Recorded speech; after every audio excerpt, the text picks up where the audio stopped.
Bonjour.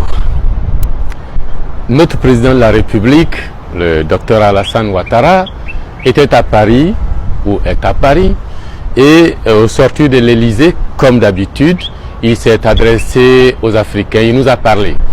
Nous nous posions beaucoup de questions sur cette monnaie CEDEAO, sur la disparition du franc CFA. Les autorités françaises ont fait toujours savoir que ce n'était pas à elles de décider, mais que c'est aux Africains de prendre la décision. Mais qu'à la limite, un changement de nom, si c'est ce qu'on veut, pourquoi pas? Elles ne vont pas très loin.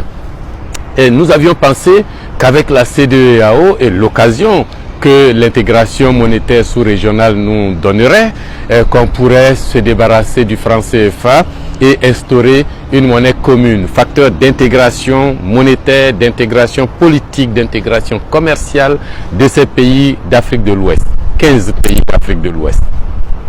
Et puis il y a eu un sommet qui devait nous rassurer sur la question, mais le sommet s'est terminé sans qu'on ne nous dise clairement quelles étaient les dernières décisions. Il a été dit simplement, oui, 2020, le calendrier se sera tenu. Et puis, le président Ouattara arrive à Paris et il nous explique que, attention, voilà la chose, aucune monnaie ne sera sacrifiée, l'ECO va s'appeler, le CFA va s'appeler ECO, et que les pays qui sont prêts vont commencer tout de suite et ceux qui ne sont pas prêts vont venir. D'ailleurs, ceux qui sont prêts, ce sont les pays de l'UMOA, les pays du franc CFA. Eux sont déjà prêts, donc vont commencer. On va juste changer l'appellation du CFA, on va l'appeler ECO, et puis plus tard, les autres vont intégrer. Aucune monnaie ne sera sacrifiée, mais les autres vont intégrer. Vous voyez pas qu'il y a une contradiction là? En réalité, le président Ouattara nous a rassuré qu'en 2020, nous n'aurons pas de monnaie commune CEDEAO. C'est ce qu'il a voulu nous dire. Les pays CFA vont rester CFA, les autres pays vont rester tels qu'ils sont.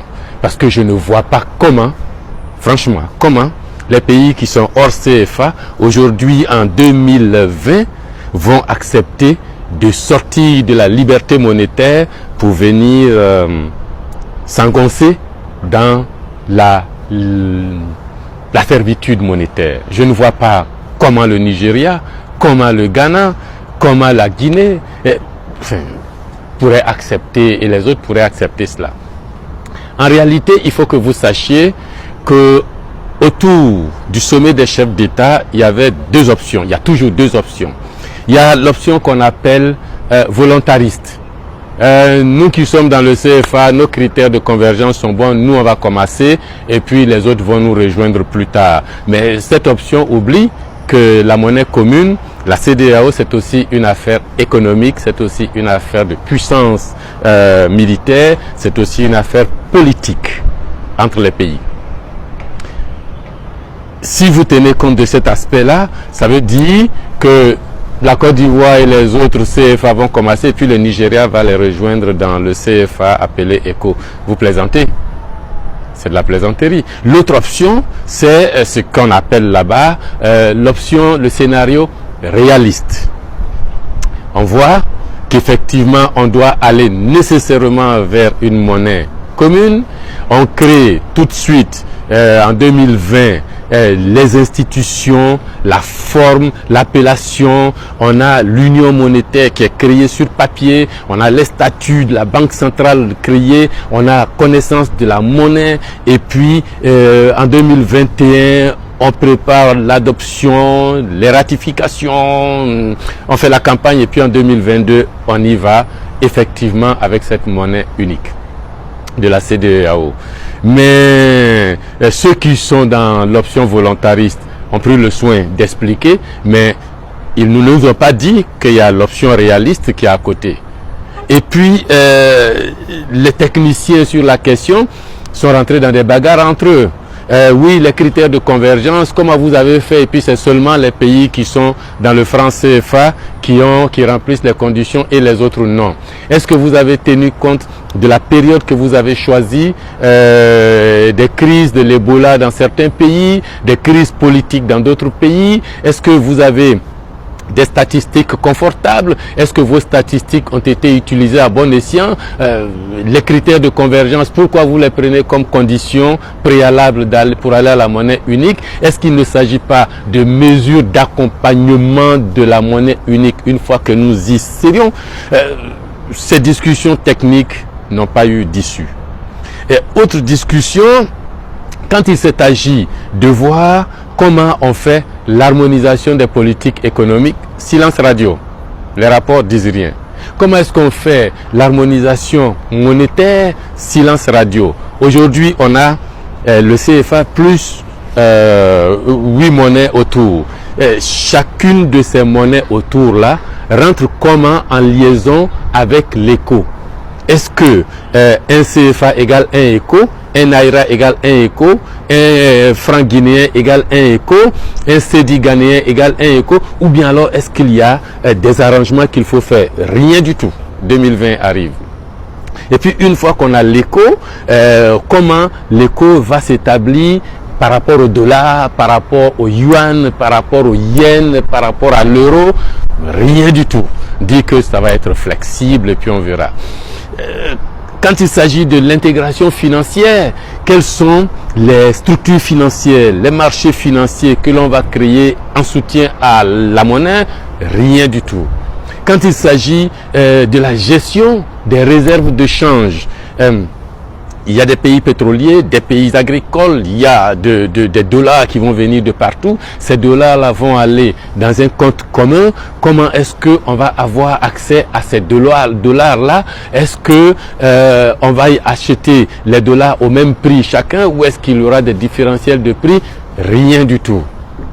En fait, on n'a réglé aucun problème.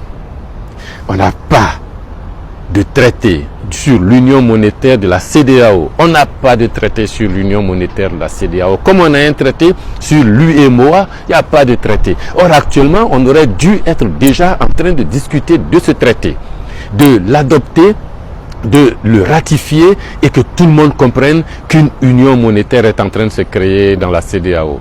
Les statuts de la de la Banque centrale de la CEDEAO, on n'en a pas. Le statut de la Banque centrale. Vous voulez créer une monnaie unique en 2020 et là, aujourd'hui, 6 mois avant, 8 mois avant, 9 mois avant, 1 an avant, vous n'avez pas encore le statut de cette Banque centrale. Est-ce que la Banque centrale de la CEDEAO aura comme actionnaire les banques centrales des différents pays membres, comme la Banque centrale européenne l'est?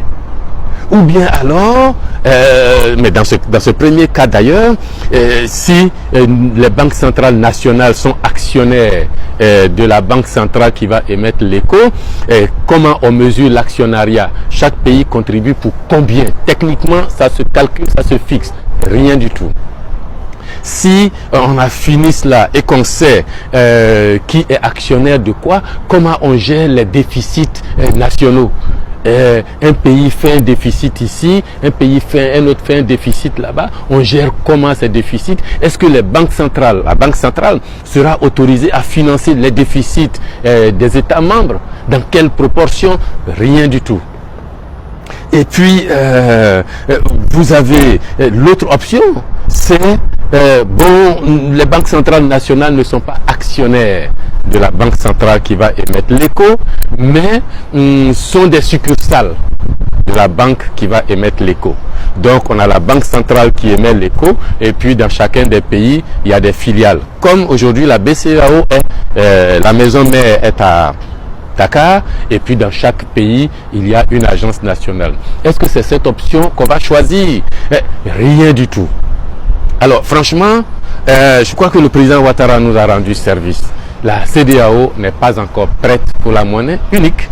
Elle ne sait peut-être pas comment nous le dire, mais le peu qu'il a pu nous dire montre bien que la difficulté est grande au sein des pays membres. Peut-être qu'il faut qu'on continue de se battre. Qu'on continue de se battre durement contre le franc CFA, qu'on continue de se battre forcément pour avoir notre monnaie unique CEDEAO. Peut-être qu'à un moment donné, nous y arriverons. Mais il ne faut pas surtout baisser les bras et dire ça y est, on a la monnaie unique en 2020. Et ça, c'est mon combat. Ça, c'est mon combat. Et si vous pensez que ce combat mérite d'être mené, d'être amplifié, il faut liker. Si vous pensez que avoir sa monnaie propre est un instrument de souveraineté, un instrument de contrôle de sa politique économique, de contrôle de sa politique financière, de contrôle de sa politique bancaire pour financer les investissements, avoir des producteurs nationaux, financer l'agriculture, financer les exploitations minières, attirer des investisseurs qui viennent dans un environnement sécurisé, et que pour cela, nous ne devons être sous tutelle d'aucune nation dans le monde. Et là, il faut partager. Il faut partager. Le CFA n'est pas là pour assurer notre développement. L'ECO pourrait le faire, mais nos chefs d'État ne s'entendent pas. Continuons le combat. En 2020, je suis disponible pour être le président de la République de Côte d'Ivoire. Mais vous verrez qu'en ce moment-là, au sortir de ce type de réunion, mais ce n'est pas à Paris que j'irai rendre compte. C'est à vous, devant vous, que je rendrai compte de ce qu'il y a. Et ce combat, nous allons le mener ensemble jusqu'à ce que nous ayons cette indépendance monétaire et que nous mettions fin à ces accords de 1961 qui ne font que servitude, connue et reconnue. Ça suffit maintenant.